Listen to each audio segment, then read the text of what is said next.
Nós hoje estamos aqui para falar sobre a figura de Anita Garibaldi.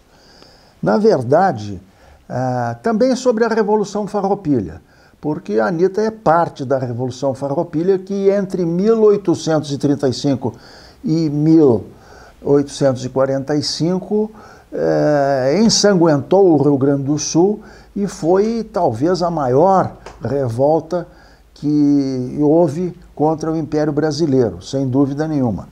Ela durou 10 anos, depois foi esmagada pela presença de Caxias, que, aliás, foi generoso, foi pacificador. Ele incorporou os chefes rebeldes ao exército brasileiro e eles ajudaram depois nas lutas contra Uribe e Ravos no Prata e também na Guerra do Paraguai. Ele não assinou uma rendição, ele assinou uma paz. É preciso dizer isso para explicar a Revolução Farroupilha, assunto sobre o qual eu vou falar mais posteriormente. Mas Anita Garibaldi, não se sabe exatamente onde ela nasceu, alguns até supõem que ela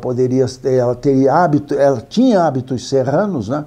Por exemplo, tecia pala, ela sabia andar a cavalo, sabia usar armas de fogo, então ela poderia ser serrana, porque os seus pais passavam sempre por essa região e a sua família longínqua morava, e de fato, em Lages. Mas eu escrevi um livro, chama-se Garibaldi e Anita, Os Amantes da Liberdade em Dois Mundos de Guerra. Esse livro, como todos os livros que eu faço, é fartamente ilustrado. Aqui, por exemplo, está o dia que Garibaldi entrou no Palácio do Governo da Itália vestindo pala, que a Anita tinha dado para ela. Aqui uma ação de Garibaldi já na Itália, né? Enfim, tem várias figuras aqui. Aqui um monumento sobre a Anita Garibaldi na Itália. Bom, mas vamos voltar aos princípios. Os farrapos tinham dominado o Rio Grande do Sul em 1835, proclamado a República Farroupilha em 1836, mas eles não tinham uma saída para o mar, porque o porto do Rio Grande sempre ficou nas mãos dos imperiais e até do Duque de Caxias e dos governantes imperiais e aqueles que aderiram a ele. Então, o Garibaldi, que já estava no Rio Grande do Sul, ele que era italiano, que já tinha praticado atos de corso na costa do Brasil, ele aderiu à Revolução Farroupilha, foi nomeado capitão-tenente das Forças Navais e ele construiu numa manobra clássica da literatura mundial, né? Ele conta isso nas memórias que ele ditou para Alexandre Dumas. Ele construiu os barcos na Lagoa dos Patos e para abrir um porto em Laguna. Então ele transportou esses barcos. Aqui está uma cena da Revolução Farroupilha, os gaúchos aqui assim, no entreveiro brutal que eles faziam na campanha gaúcha. Aqui, por exemplo, tá os barcos chegando aqui. Ele puxou esses barcos que ele construiu na Lagoa dos Patos, ele puxou com juntas de boi carreiro. Nessa ação, ele foi auxiliado por lajanos, os famosos bois de bota. Bois de bota era o apelido que deram para aquelas 200 juntas de boi carreiro que o coronel Serafim Muniz de Moura e Inácio de Oliveira tinham levado para lá. O coronel Inácio de Oliveira, ele proclamou a República de Lages em 8 de março de 1839, portanto, antes da República de Juliana, porque o Garibaldi ia conduzir esses barcos pelo rio Tramandaí e pegar de surpresa, nessa aqui, mostrado nesse quadro aqui, na época não existiam fotos, ele é levado, então, de surpresa e consegue ele levar 3 barcos, o Seival, o Farroupilha e mais um outro. Mas os 2 se perderam. E um barco, que foi o Seival, ele conseguiu dispersar parte da frota imperial que era comandada pelo almirante inglês, o Grenfell, que era um grande almirante. Aqui está um resto do barco que depois sobrou numa praia lá, jogada lá em Laguna. E então o Garibaldi chegou ali em Laguna e ele era muito bonito, era um jovem italiano de cabeleira loura, assim, e causou muita impressão entre as mulheres. Eu mostro isso aqui no meu livro, mas a que mais se apaixonou por ele foi a Anita, né? A Anita Garibaldi. A Anita Antunes, que era aqui, seria de Serra Acima, isso é discutível ainda. Hoje, por lei, ela tem naturalidade em Laguna. E ele, quando viu a Anita, ele disse assim em italiano, devere essere mia. E se apaixonaram, se casaram, e depois foram casar no Uruguai, mas ficaram juntos. Mas o fato é que a República Juliana durou pouco tempo. O Canabarro veio por terra com a cavalaria dele para Laguna, o Garibaldi por mar, mas cometeram algumas atropelias ali em Maruí e tiveram que se retirar. O Canabarro se retirou, o Garibaldi subiu a serra com a Anita, os lanceiros negros do Capitão Gavião, e travaram um combate imenso, o maior combate que Lages já viu, lá no Passo de Santa Vitória. Inclusive restaram armamentos, lanças, tudo enterrado lá.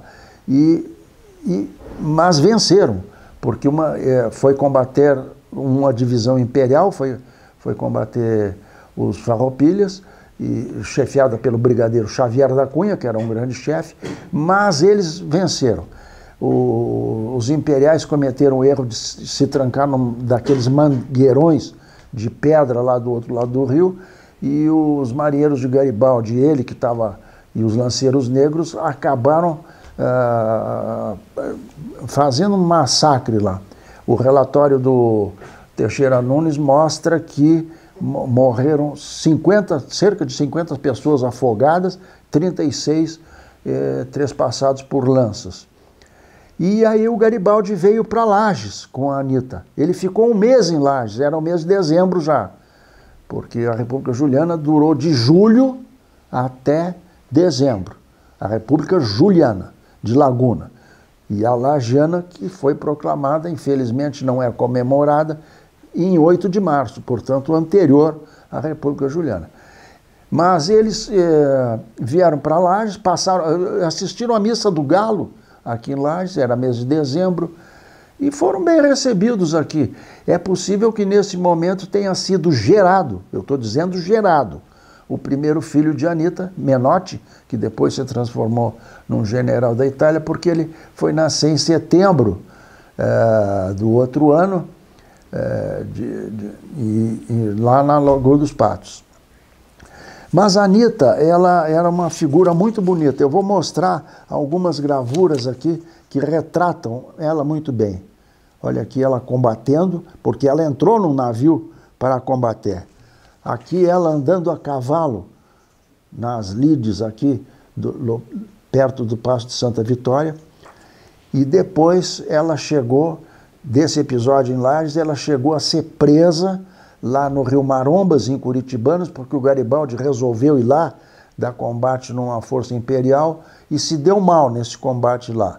Ele perdeu e teve que fugir para Vacaria. A Anita foi presa lá, fugiu de lá, fugiu a cavalo, por sinal, atravessou o Rio Canoas a nado. Olha só, é raro para uma mulher aqui um outro retrato dela, uma pintura dela, né? Aqui também uma pintura sempre estilizada, né? Mas eu mostro isso porque são raras as pinturas de Anita Garibaldi. Aqui o Giuseppe Garibaldi. O Giuseppe Garibaldi depois voltou com a Anita para a Itália, foram muito bem recebidos, ele combateu na Itália, unificou a Itália, ele derrotou os franceses na Batalha de Roma, derrotou as forças papais na Batalha das Duas Sicílias, mas isso é outra história que eu vou contar depois, porque é muito longa essa história. Mas eu queria mostrar aqui Esse aqui é o único e verdadeiro retrato de Anita Garibaldi, pintado por um pintor famoso italiano, um pintor pintado por Jerônimo Lugano. Ó. Esse é o retrato dela. Olha como ela é parecida com certas famílias lajanas. É tipicamente uma pessoa de serra acima, né? E um episódio curioso também sobre a Anita Garibaldi é que o Garibaldi, mesmo na Itália, era muito mulherengo e atraía muitas mulheres, né? E aí a Anita um dia ficou com raiva, deu uma bronca tremenda nele e ele raspou a cabeleira loura dele toda, ficou careca assim, e disse, olha, agora vamos ver se alguma mulher aqui vai se jogar em cima de mim. E aí ele ficou com mais raiva ainda e se vestiu de homem. É essa foto aqui. Essa já é uma fotografia da Anita vestida de homem. Houve uma rusga, uma briga familiar lá, mas depois ficou tudo numa boa e a Anita acabou morrendo jovem, muito jovem ainda, no norte da Itália, perto de Ravenna, foi sepultada às pressas ali, mas hoje ela tem aqui o maior monumento da Itália. Esse monumento está em Roma, depois os restos foram transportados para lá, ela está lá em Roma, no Gianicolo, é o maior monumento de uma mulher na Itália. E existe um prédio de estudos garibaldinos em Roma. Então, essa questão da naturalidade da Anita, embora ela tenha papéis e documentos hoje já emitidos pela justiça, que ela é de Laguna, e Laguna fez por merecê-la. Aqui está uma estátua dela em Laguna, Santa Catarina, né? E infelizmente, ela passou por Laguna e adquiriu essa naturalidade lá. Uma heroína brasileira, a maior heroína brasileira, cultuada pelas nossas Forças Armadas, cultuada principalmente na Itália, como aquela mulher que se destacou naquela época não só pelo amor por Garibaldi, como pela ousadia dela de enfrentar uma guerra em terríveis condições daquela época, e teve um filho já no Rio Grande do Sul, depois passou pelo Uruguai, e assim terminou essa saga sobre a qual existem filmes, livros, monumentos no mundo inteiro. A heroína brasileira que teve em Lages.